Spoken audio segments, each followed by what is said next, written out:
kembali dengan Kakak Nana dan ya, hari ini kita akan Q&A bersama dengan guru-guru sekolah minggu.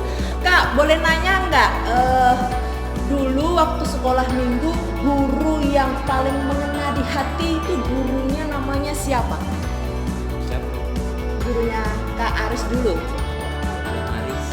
Buda Maris ya. Kak, boleh maju-maju sedikit supaya suaranya agak kencengan ya. Jadi Kak Aris punya guru namanya Buda Maris yang ngajar Kak Aris sekolah minggu dan itu mengena di hati. Sekarang Kakak Febe. Siapa guru sekolah minggunya Kakak Febe yang mengena di hati?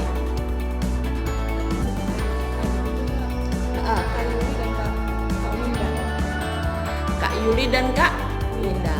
Kalau Kakak Nana, ibunya Kakak Nana sendiri.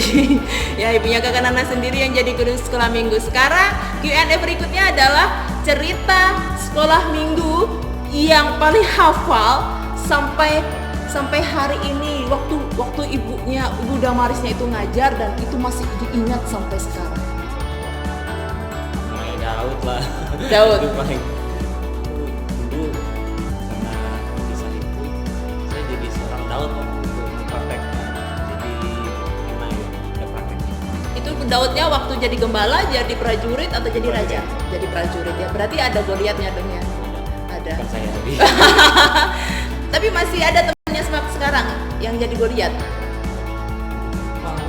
Sudah lama. Jadi Itu kelas berapa, Kak? SD Itu main drama waktu Natal ya. ya. Kalau Kak Febe cerita sekolah minggu yang paling diingat sendiri, cerita sekolah minggu. Nggak ingat ya?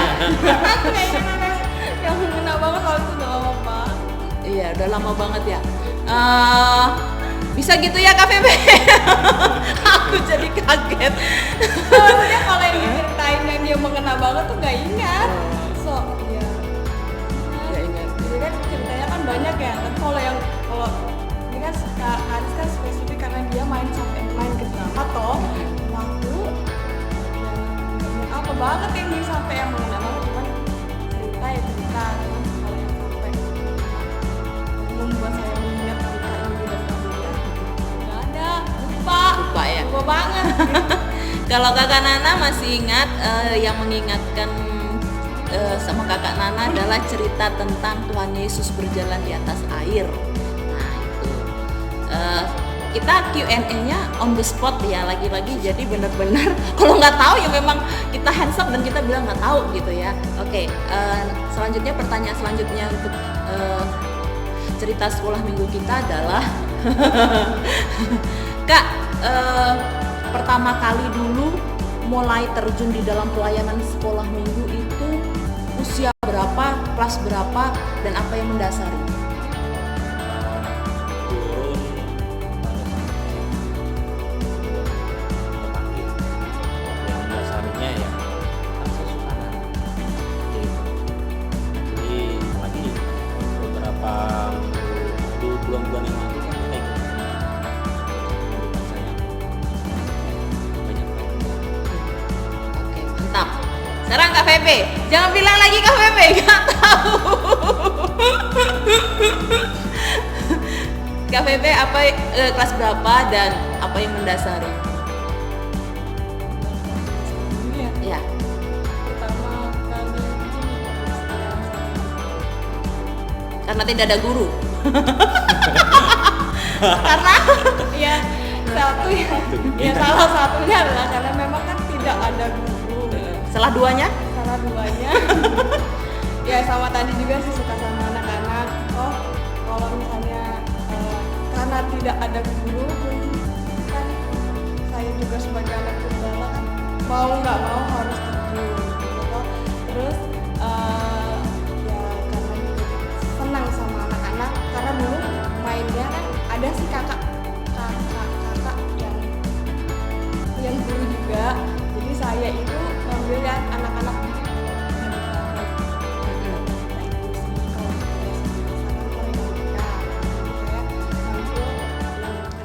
karena waktu itu pertama kali gereja ini terbentuk tuh ya yang remaja yang seumuran sama saya tuh ada 3 atau 4 orang, tapi yang terjun itu ya hanya beberapa saja gitu, dan lainnya tuh yang seumuran dengan seperti Kak Uci, Kak Rahel, itulah yang mereka yang ngambil bagian di. Ya, tapi memang begitu teman-teman. Jadi kalau kita memang anak gembala ya, itu memang kita memang pertama kali terjun itu memang di bagian sekolah minggu, dan kakak Nana juga sama cerita dengan kakak VB bahwa kakak Nana memulai pelayanan ketika orang tua perintisan di Samarinda, dan pertama kali kakak Nana memiliki anak-anak dari jemaat-jemaat yang ada itu yang diberdayakan untuk sekolah minggu, dan kemudian sampai Samarinda memiliki hampir 8 cabang sekolah minggu dengan lebih dari 250 anak. Nah, itu bermula dari satu keluarga saja yang dibuka untuk pos PI, dan kemudian bisa dibuat Tuhan menjadi besar. Oke. Puji Tuhan, kita percaya juga sih buat gereja ini bahwa Tuhan juga akan melakukan perkara yang besar asal kita Amin. setia melakukan pekerjaan-pekerjaan dari yang kecil ya. Siap. Teman-teman, kita akan Q&A yang terakhir kali. Waduh. Ya, buat kalian semuanya boleh hari ini memetik atau memetik pesan moral kami yang untuk terakhir kalinya ya. Aku sampai belibet ngomongnya gitu ya, karena ini agak sedikit tek gitu ya. Oke, Kak, aku boleh tahu pada waktu engkau pelayanan dan kemudian lahir baru, apakah Kak Aris dan juga Kak VB menceritakan kepada teman-teman atau anak-anak yang diajar tentang lahir barumu kepada mereka? Oh ya, menurut saya Ya. itu pengalaman pribadi kan, Kak? oh ya, itu jelas pasti saya sampaikan kepada mereka bagaimana saya dulu sebagai anak sekolah minggu yang apa ya, yang istilahnya hanya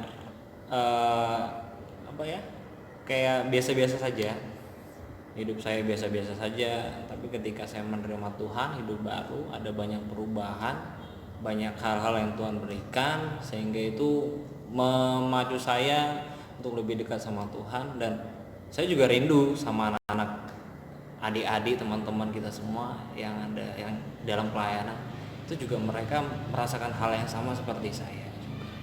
Itu harapan saya sih. Kak VB, Ya, pada waktu itu cerita nggak Kak sama anak-anak yang dilayani, ataukah hanya dikonsumsi untuk pribadi? jadi kan waktu saya terjun melayani Tuhan di bidang sekolah minggu, termasuk saya yang masih anak yang masih Kristen KTP, karena saya waktu itu usianya masih SMP kelas 1 kalau nggak salah, 2000 berapa ya, 2007 kalau nggak salah. Itu kita GSDA terbentuk, dan saya baru berjumpa dengan Tuhan kelas 2 SMA. Tetapi selama saya mengajar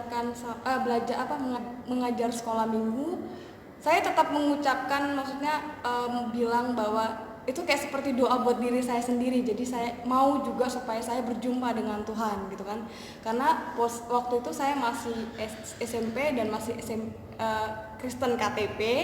Kemudian saya mau nggak mau kan, tujuannya di awal adalah salah satu saya tidak ada guru lagi, itu kan ibaratnya bukan sebuah panggilan tapi keharusan.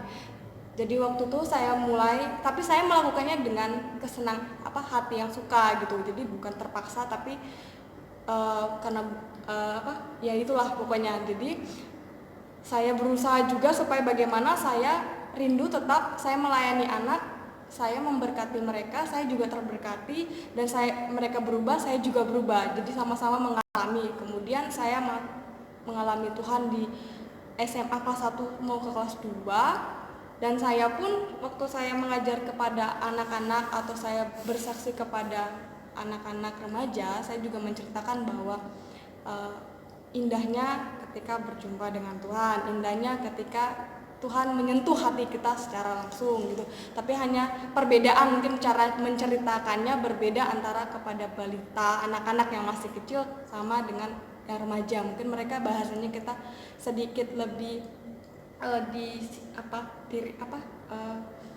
disederhanakan gitu kalau untuk anak-anak yang kecil. Dan kalau udah yang remaja, saya ceritakan juga bahwa itu yang saya rasakan, itu yang benar-benar enak gitu loh. Jadi ketika berjumpa dengan Tuhan ada sesuatu yang indah dan cinta mula-mula. Ya. Saya pun ceritakan kesaksian itu kepada setiap orang-orang yang saya rasa mereka perlu tahu juga, bahwa kayak ibu-ibu, ke orang tua, kemana yang mungkin saya bisa ceritakan. Memang indahnya bisa berjumpa dengan Tuhan secara langsung. Ya. Jadi teman-teman, bagi Kakak Nana pribadi juga seperti itu. Sampai hari ini Kakak Nana setiap pelayanan anak, pelayanan generasi dimanapun diundang atau Tuhan kepengen Kakak Nana menjadi pembicara, pasti Kakak Nana akan membuat satu tantangan untuk terima Yesus ya. Bagaimana mereka juga bersama-sama mengucapkan untuk terima Yesus dengan mulut mereka, mengaku dengan hati mereka bahwa Yesus Kristus adalah Tuhan dan Juru Selamat secara pribadi. Kakak Nana sampai hari ini nggak pernah punya kakak rohani. Kakak Nana hidup belajar langsung dengan Tuhan ya.